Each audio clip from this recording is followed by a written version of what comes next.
of the solid core. I just want to mention that there are so many applications of eddy current losses as well. It's not only a losses, but there are actually devices that you can search on YouTube. I have just given you one YouTube link that demonstrates how eddy current melts a black tape on a copper flat bar due to the heat generated. Now, in the transformers, it is a loss, but people also use the same phenomena for a number of other applications. Well, the easiest possible solution to reduce the circulating current is to reduce the number of circulating parts. And that can be done by slicing the core into as many pieces as possible and insulating each slice with respect to each other. That would improve the resistance. Now here we have an example question. For example, if an EMF of 5 volt induced in a solid core of a machine, and that is, for example, is unlaminated, it's a solid core, and let's suppose that solid core has a resistance of 1 ohms. And let's suppose it has the eddy current, induced current of 5 ampere flow through it. Now, if we do apply the fundamental I square R power equation to calculate the power loss, that will be straightforward P is equal to I square times R. It gives me the power loss of 25 watts. Now, if the same dimension, if I cut the same solid core into laminations, let's suppose 5 laminations, each lamination must be insulated, which means, let's suppose, it increases the resistance, but also it divides the voltage, because they are connected in series.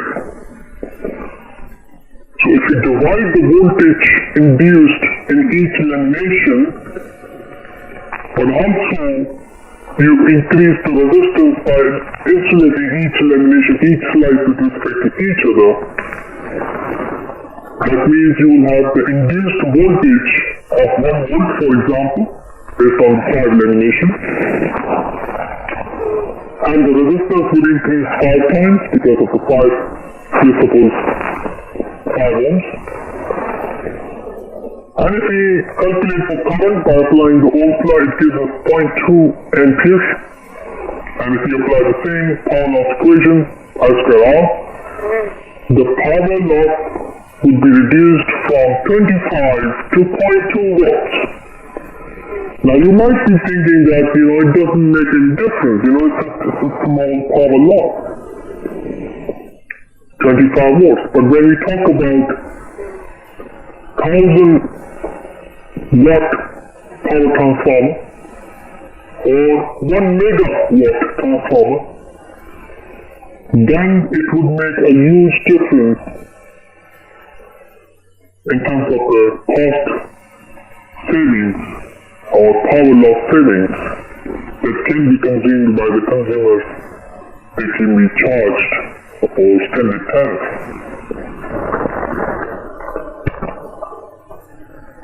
So that would be the power loss of each, for example, 0.2 for each lamination. But if you do add up those individual power losses because of individual voltages and the resistances, that would be the power loss of 1 watt. So that's a total reduction from 25 watts to 1 watt.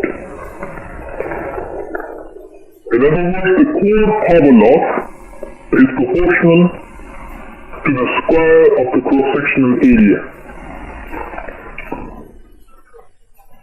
It makes a huge difference when you increase the cross-sectional area for certain reasons, like to reduce the vibration in the transformer, to improve the insulation, to improve the flux linkages.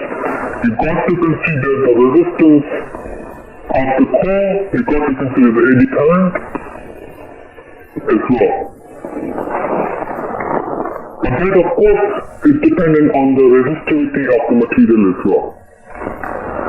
Now, The second, again, the core power loss, the second part of the core power loss, or iron loss, is the hysteresis loss. And I already discussed about briefly the hysteresis loss, which is the arrangement and rearrangement of the magnetic domains within the core of a transformer or material.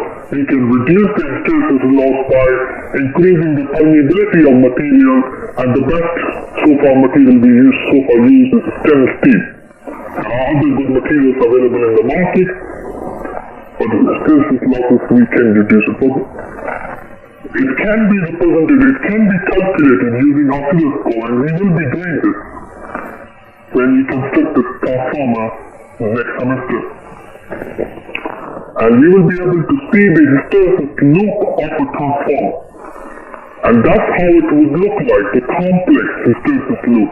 We call it BH curve. That's what I mentioned in my last lecture, BH curve. Now you do know what is B and what is H.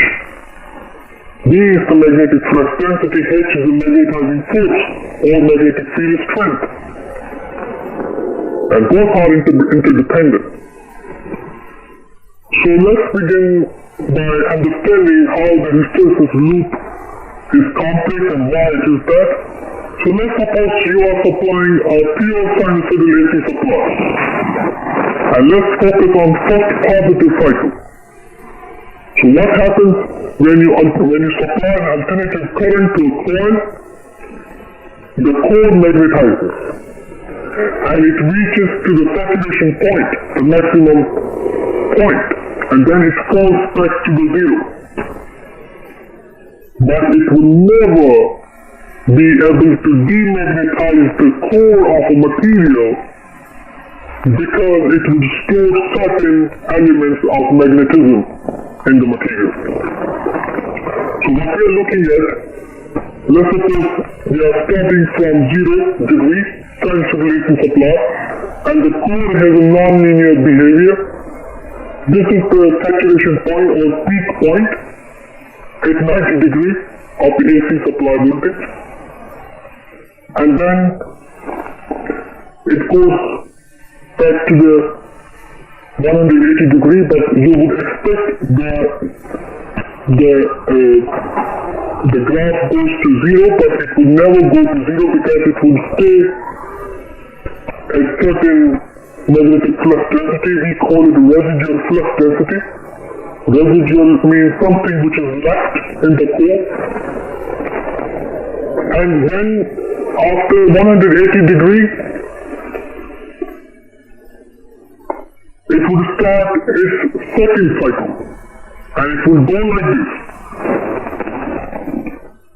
The peak, which is 270 degrees, and goes back to 360 degrees, but it will never achieve its 0 point because of the residual flux density on the vertical axis. So vertical is magnetic flux density, horizontal is magnetic field strength. Now we have a terminology. So terminology on the vertical axis, this particular point is called residual flux density. The energy required to demagnetize that stored magnetic energy or field is called constant force, which can be represented as horizontal, that particular point. And that force is basically consumes power, it creates harmonics.